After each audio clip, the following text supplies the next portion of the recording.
jah.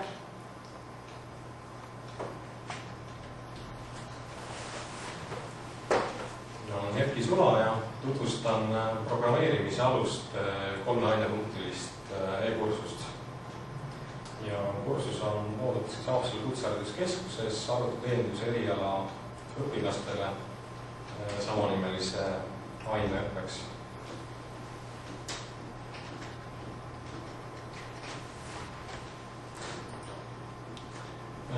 Kursus on üles ehitatud selliselt, et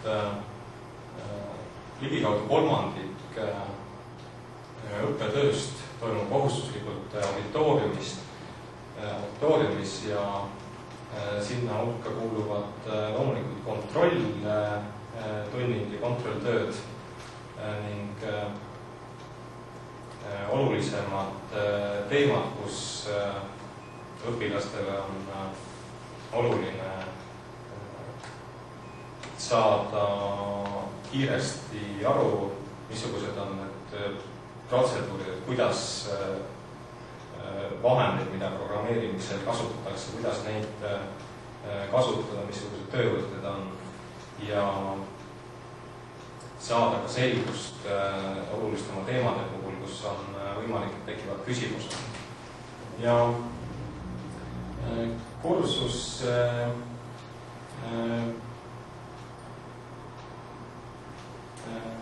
leht siis on jaotatud teemadesse ja esimeseks teemaks on siis sissejuhatus ainesse ja eesmärgid osalejatele. Siin on siis selgitatud ja kirjeldatud, millest kursusel osaleja siis ütleme oma arusaamise laiendamisega programmeerimise teemal võiks alustada, üldteemad ära toodud ja siis kursuse ülesehitust on selgitatud ja eesmärgid siis osalejatele omaks võtmiseks. Et need on siis vastavalt minu kui aineõpetaja poolsele nägemusele, kuidas õpilased seda hästi aru saavad, kirjeldatud. Ja kursusel on siis üldeesmärk tõsta tarkvara loomise võimalust alast teadlikkust ja luua valmidus jätkuvaks enese täiendamiseks. Et põhirõhk on kursuse jooksul just selle eesmärgi täitmisele, et õpilased siis iseseisvalt suudaksid programmeerida nende teadmiste oskuste ulatuses, mida kursuse jooksul saavad ja oleksid siis valmis ka programmeerimise alaselt ennast edaspidi täiendama, et kuna programmeerimise tehnoloogia pidevalt ja kiirelt muutub, siis neil oleks niisugune iseseisvus olemas. Ja siin on siis ka alameesmärgid, toetamaks siis üldeesmärgi saavutamist. Ja põhimõtteliselt on võimalik kursuse õppematerjalid iseseisvalt sobivas tempos läbi töötada, kuid vastavalt tunniplaanile toimuvad ikkagi teemad kohustuslikus korras vastavalt õppekavale. Et õpilased siis võivad ennast iseseisvalt varem teemadega kurssi viia, arendada, teha ülesandeid ette ära, mis on harjutamiseks mõeldud, kuid ütleme sellised kohustuslikud auditoorsed tunnid ja kontrolltööd on ikkagi ette nähtud ajal vastavalt tunniplaaniga.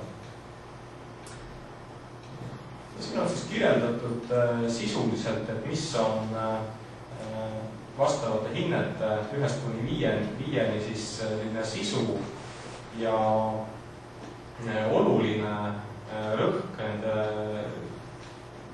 ütleme hinnetele vastavate tasemete määratlemise juures on sellel, kuidas õpilased on kohustuslikud ülesanded täitnud. Et nende ülesannete sooritamise määr on kõige olulisem. Ja siis loomulikult vastavalt siis kõrgemate hinnete puhul selline iseseisvalt ülesannete lahendamine annab parema tulemuse. Esimeseks ülesandeks on siis selle kursusel sissejuhatavas osas isiklike eesmärkide ja lubaduste kirjeldamine õpilase poolselt.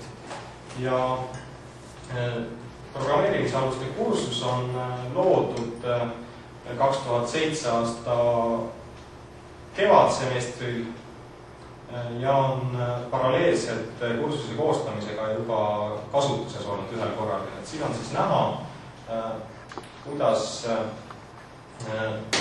on 16 osalejat oma isiklikud eesmärgid ja lubadused kirja pannud. Kui ma nüüd õpetajana vaatan seda, siis on võimalik lugeda, mida õpilased on kirjeldanud ja vastavalt siis on võimalik neile tagasisidet anda siis tekstiliselt ja vastav hinne panna, et missugune on välja teenitud selle ülesande täitmise juures. Kursuse esimese teema juures on ära ka märgitud, et kõik ülesanded on hindamised ja kohustuslikud, et seda õpilased meelest ära ei laseks minna, et need õpilased, kes kõiki ülesandeid ei ole täitnud, teavad kursuse algusest alates, et sellest sõltub nende lõpphinne.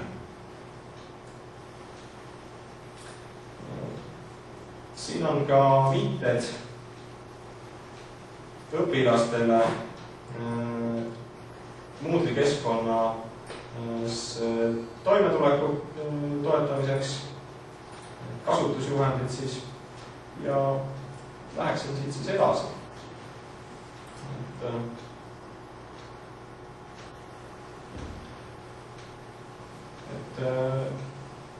Teemad, mis siia e-kursusesse ja õppeainesse kuuluvad, on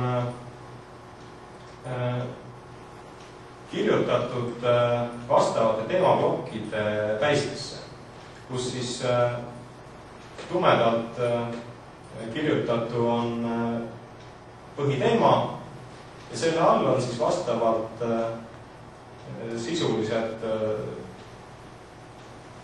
materjalid, mis on omakorda vastavalt mahule ja vajadustele siis jaotatud. Ja iga teema juures on üks või enam ülesannet. Siin on üks näide siis ülesandest, et programmeerimise ajalugu ja programmeerimiskeelte liigitus. Et õpilasel on palutud tutvuda programmeerimiskeelte ajalooga, kuna on tegemist arvutiteeninduse eriala õppijatega, siis neile on ülesanne püstitatud selliselt, et eeldades, et neil on olemas teadmised ja oskused info-otsinguks internetist. Et siia ühtegi niisugust loetelu allikatest ei ole välja toodud just sellest lähtudes.